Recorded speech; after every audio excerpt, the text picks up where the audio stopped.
When you say download, what do you mean specifically? So what was downloaded? there's a personality system called the Enneagram that Gurdjieff, a Russian mystic in the early 1900s, kind of made popular, and then it came over to the U.S. in the 80s, and businesses use it today to understand 9 different personality types of individuals. And I've taught that system in graduate courses for many years, and it's a very amazing system that kind of looks at 9 different major types of personalities and kind of what their main fears are and what their core orientation or strategy to dealing with challenges in their life are. So I had a background in this system, and the download was essentially this experience. I was flying home on a plane from Brazil. I was doing some consulting work there, and I just started kind of having like all this information in my head around the system and the fact that this system is actually well, at first I didn't know where it was headed, but I got this impulse to start playing with the different triangle combinations in the system, because it's a 9 point kind of chart, and so there's different triangles you can make between the different numbers, like the 7, the 9, and the 2, and there's different harmonics connected to those combinations. So I ended up having this intense impulse to start mapping this out. So I started making these little triangles with the different numbers, and I created, there's like 27 possible combinations, right? Because you have 9 times, and then I started taping them together, and I started like trying to figure out, and it was all this deep impulse. And my family was joking about, right? What's the guy's name on Close Encounters of the Third Kind, where he's making the Devil's Tower out of mashed potatoes? It's just kind of this like intense. Like, I'd do my work during the day. The family would go to sleep, and then I would start building these geometric models, right? Up until about midnight, and it turned out they created these complex Platonic forms, right? Like octahedrons, essentially, kind of this mega octahedron. But anyway, so in this like 3-month process, I was also just getting information that seemed connected to galactic sources, that seemed connected to potentially archangels, so like it was really kind of odd and confusing. Is this something that you had thought about before? Or? No, it's like that was the whole thing about it being a download, was like I knew nothing about sacred geometry.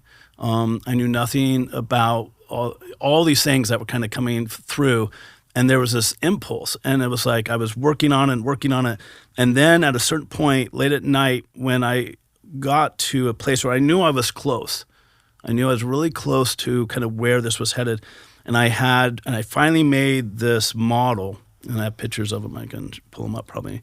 And then once that model was there on the table, when I finished it and I stood back, all of a sudden I was like, I just had this thing released in me. It was like, okay, that's it. I did it. And it was like this knowing that that's what all this was about, was to create that particular geometric structure. And it was like almost like I was released from this obsessive compulsive desire to try and create it. So it was like it was in me, and my job was to like get it out. And so I was pretty confused by this whole situation. And so I talked with a number of psychics to ask them kind of, what do you think's going on? Can you give me like any insight? Psychics? Yeah. So like people, seers, people with kind of intuitive knowledge, just, I was like, hey, help me out. Like what's this about? What's going on? And, they all confirmed in their own way that like, yeah, like this is like what we'd call a download. Like you were given some information, and then your job is in a sense to kind of like bring it out.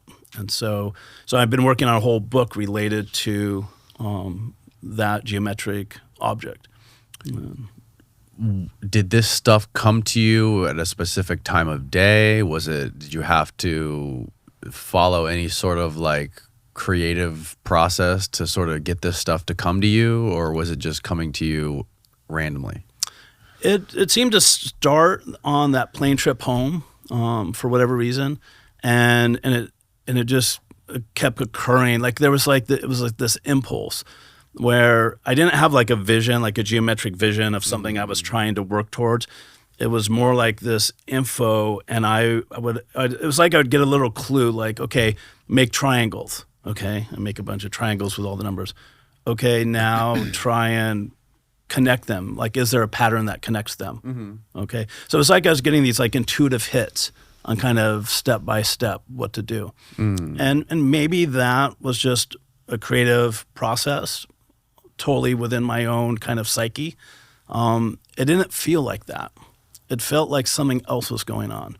And people I talked to who seemed trustworthy and insightful about these things confirmed, from their perspective that, yeah, there was likely an interaction happening between me and, other sources of information or non-human intelligences, right? And I think that's what makes this whole domain so kind of sketchy and confusing, because it's not linear, it's not clear, it's not like, oh, boom, here it is. I mean, in Chris's situation, it's sometimes more clear than it is for a lot of us other folks, where it's like we're kind of grabbing straws in the dark and trying to make sense of this.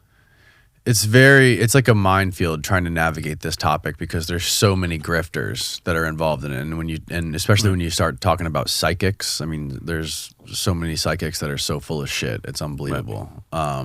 So yeah, it's really hard to navigate like what's real and what's not.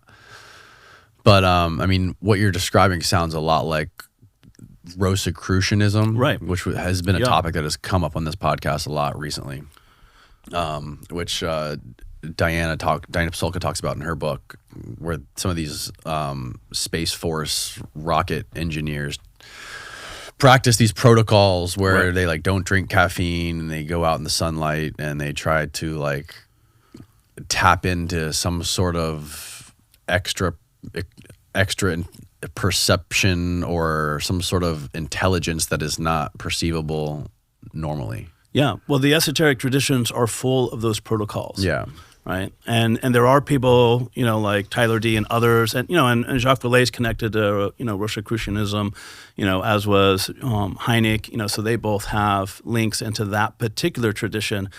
A lot of people kind of discover or develop their own protocols kind of intuitively, but there are lots of traditions that basically train you to make contact, right? And so like Grant Cameron has a book on contact modalities, but these kind of contact modalities, I think, are kind of go even deeper because they're really about these rituals, these daily and weekly rituals you go through.